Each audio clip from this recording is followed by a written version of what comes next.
This is another Project B.A.I.T. news analysis Rambo report for my people. This is the 50th remembrance of the 67 rebellion. All right, or riot, or all of it, uprising. And there have been presentations. And as such, they're educational presentations, okay? So I went to one recently at Wayne State University. And this educator from out of town, a Detroit native, came back and made a presentation. And they had a panel discussion with three others up there, two blacks and a French woman, white French woman, to give it an international perspective. And the lead speaker did a fine job. He's done some real research on it.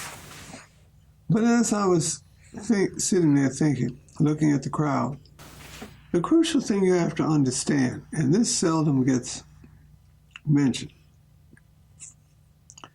is that everybody comes to the discussion, be it the speaker or the audience, with their own cultural and personal point of view.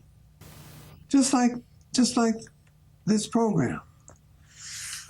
And the difference is, I will tell you, I have a point of view. I'm not presenting anything objectively speaking. I have a personal and cultural history. And all of that impacts what I say. Moreover, it impacts why you listen, why you come back and watch the show. So that nobody comes with a clean slate. Though some people, particularly in academia, so to speak, come with titles and credentials and frequently project the impression or the message that what they say is objective. It isn't. It is all from a perspective. Now, why is this important? It is important because too often, and clearly in this regard, this remembrance of 67, we are getting in the main perspectives from others, not from self. And even the ones that we are doing ourselves are colored by these outside impressions and communication. So it is important to understand that we as individuals and as a community have been taught by the other, and there were two others at this presentation, and even the ones who were us were involved with the other's institution, so that in listening to their comments were always shaded by the fact that they were gainfully employed, career-wise, by the other's institutions, by outsiders, so that they always had to, and they did, be circumspect in what they said.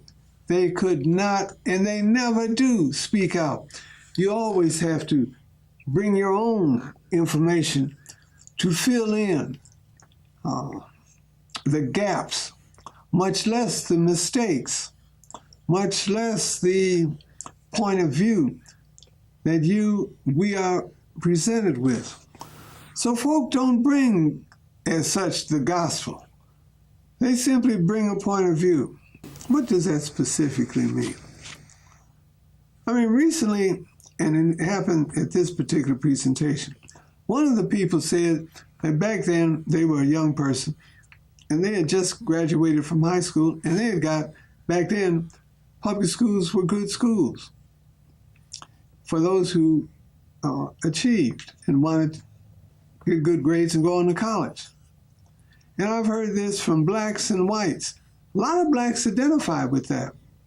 The good education they've got in better public schools. And I've said, and I'll say it again,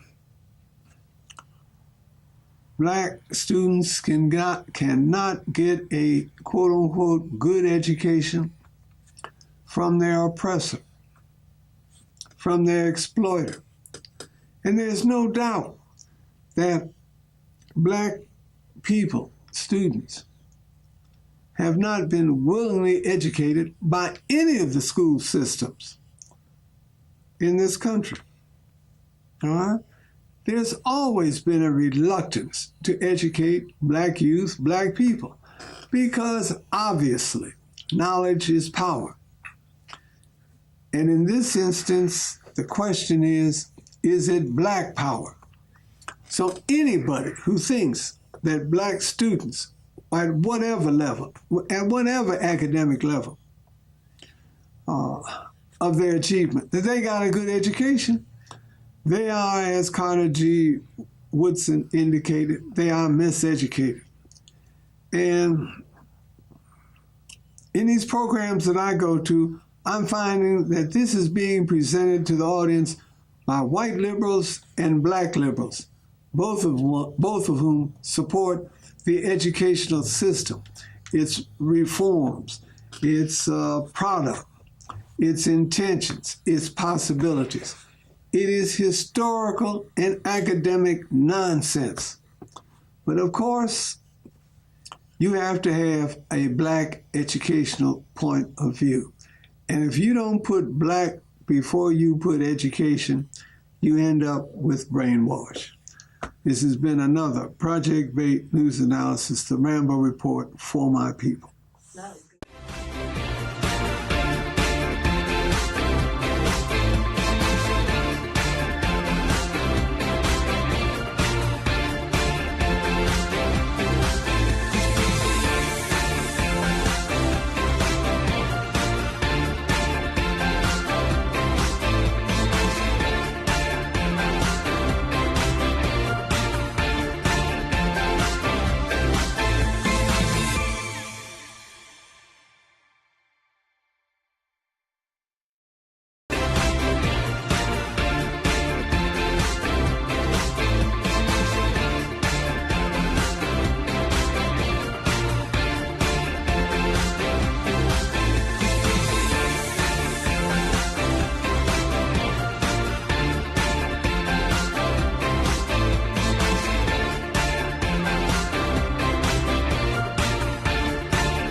This is another Project B.A.I.T. News Analysis, the Rambo Report for my people.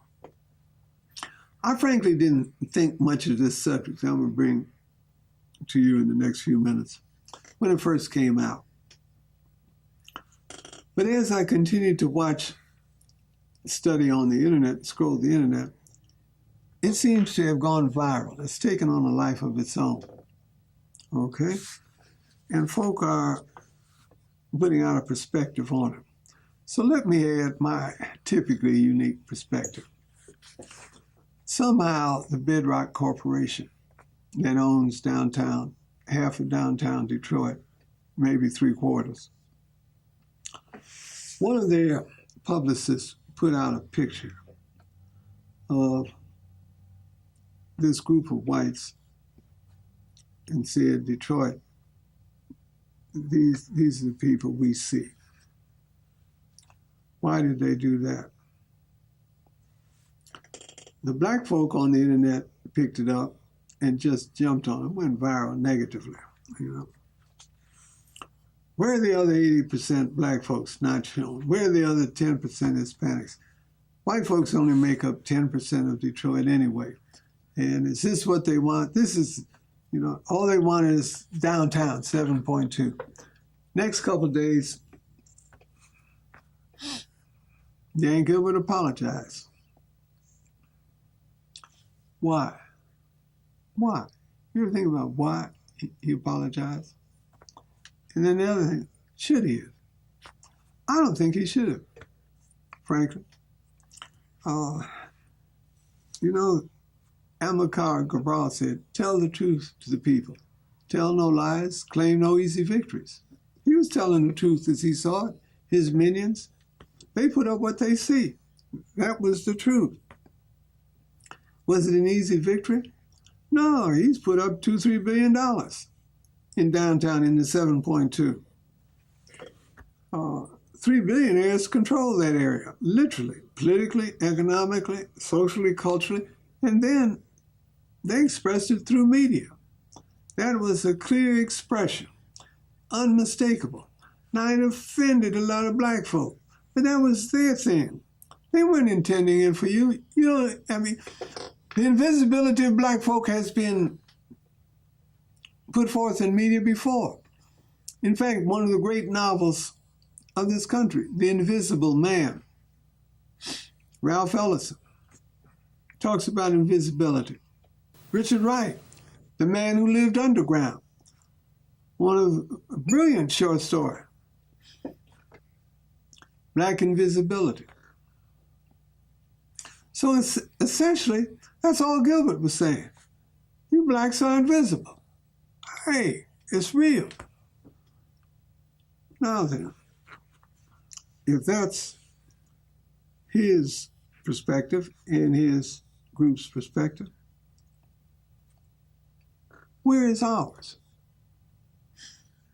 That's what I'm concerned about. I'll ask you. Because none of those black critics spoke about the black photograph or picture on the wall or in the window. Well, you know, back in the day, we had something. They were called the Wall of Dignity or the Wall of Respect. Those were the two terms that identified them. Okay, they had one on a church on 12th Street after rebellion. Put up this beautiful wall on the church. Within a period of a few years, and I don't mean a lot of years, it was painted over. I mean, it disappeared. There was another one on Gratiot, big one, way out Gratiot, by the freeway. It's gone. There were others, okay? So where are our walls? Where are our public depictions of identity? Do we have a statue for Malcolm X? I mean, a 10-foot, 20-foot statue for Malcolm X anywhere? No. Mm-hmm. Ex-slave owners, they got monuments and statues all over. Okay, they got streets, street names. So the question is, whose message is being sent? By whom and to whom? He knew, Gilbert and his boys knew who they were talking to, and they weren't talking to you. They weren't talking to me. Look, years ago, 3 years ago, I'm riding a bus down Woodward. This is before the Q line. The black folk on the bus would look out the windows and talk about the people who were going to the ball game. It wasn't us, and the folk knew. I mean, they knew it wasn't. Same thing happens for football games, and especially for the hockey games. So messages are regularly being sent. But why did Gilbert apologize? Not because of the message, because he knows as well as you do, or as well as I do. It was a truthful message. He wants to get that multi-million-dollar tax write-off or tax subsidy from the Detroit City Council and from other branches of government. He wants to get the tax subsidies from federal government, state government, city government, county government. He wants to get millions. So something like this could mess up the tax thing. So is putting up and keeping up a sign which he always knows, says what it means and wants to say, as opposed to getting like maybe another $100 million for his planned in advance soccer stadium, which he'll probably want to get another $50 to $100 million in tax write-offs and subsidies and all that rest. Does that little sign mean anything?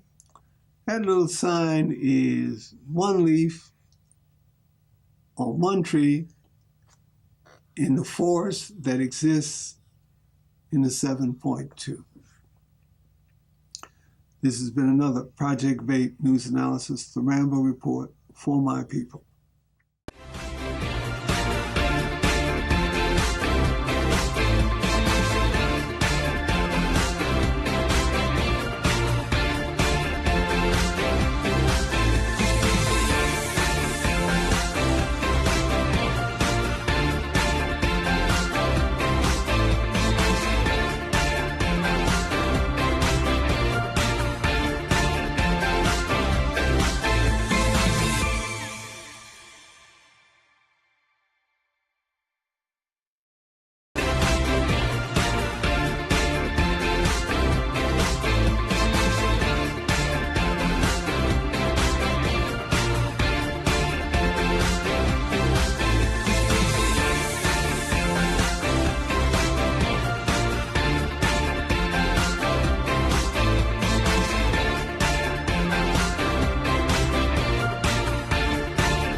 Hi, I am Divine with the For My People Millennial Generation X report.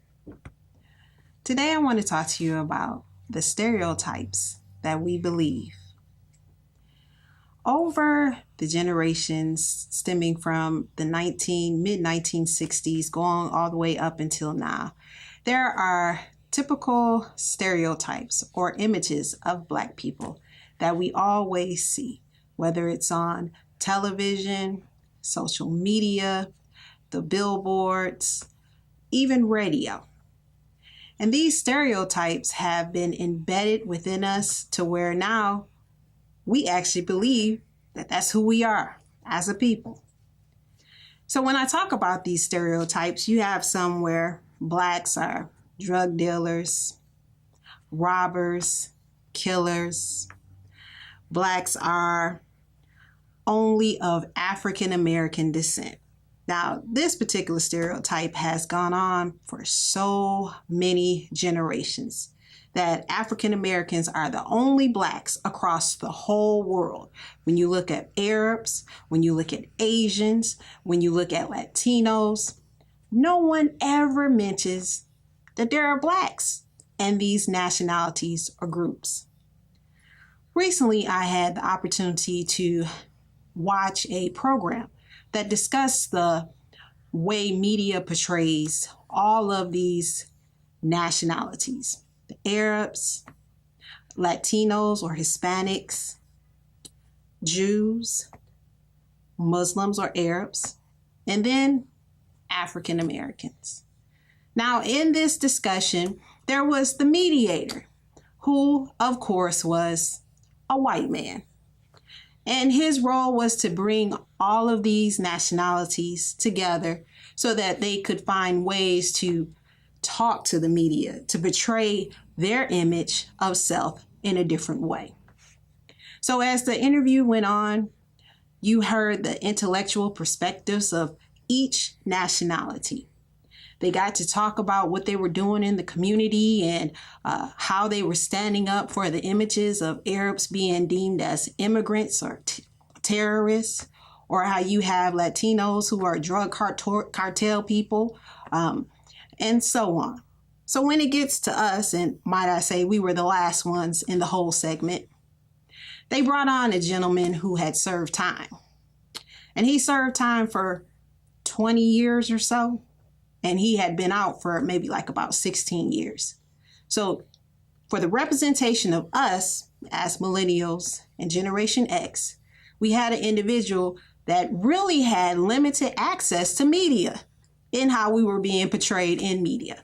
And so when they asked their opinion of how we were being portrayed in media, one, he was deterred from answering the question. Two, they made him speak about his whole incarcerated experience and what he has seen or what he believes about the institutional prison system. So when it came down to speaking about how Blacks are portrayed in the media, when we talk about the local news, when we talk about on television, he really had no time to even talk about how we were portrayed. But every other nationality had the opportunity to speak about the injustices and how the image is being distorted to tell a lie so that white supremacy or white society can feel comfortable in still being in a superior mindset and state of leadership. When it comes to our Black image, it's important for us to, one, understand we cannot continue to live in the victim cycle of always saying somebody got our foot on our neck. You hear David talk about how we need to be producers, how we don't need to always go out looking for a job. We need to be the ones to make the production. And we have these skills to do it. We have proven it when it comes to many, many platforms. Just look at the rise of entrepreneurs, not only in the city of Detroit, but in the state and across the country. Just look at how certain industries within our community have continued to stay stable, even during times of economic distress. When it comes to the hair care industry, when it comes to the automotive industry, but it's based on our perception and how we're looking at it. When we look at our local hairstylist or barber, we perceive them as middle income and even some low income. But we're not understanding how these hairstylists and barbers were able to stay in business for some 25 to 30 years, still going strong. And the same goes for the individuals who have cleaning operations, shoe shine operations.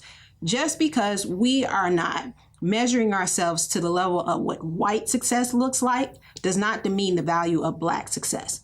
And what I'm reaching out to Generation X and the millennials is to say, it's time for us to define our success. No longer can we compare. What we have to do is create, and we have to co-create. Continue to live on the myth that Blacks cannot unify is an incorrect perception. I have worked with several Blacks, and we have cooperatively worked together and enjoyed it. So let's stop all this. Let's really wake up and look and be active and participate in moving us up in the way that we are as a people, how we perceive ourselves as a people, and just love us as a people. I am Divine with the Millennial Generation X For My People Report. The Saturday Irregulars, an urban think tank, meets weekly from 1 p.m. to 3 p.m. across the street from Belle Isle at the northeast intersection of East Jefferson and East Grand Boulevard. No leaders, no elections, no officers, no dues, no in-groups. Thinkers and students are welcome. A choice, not an option.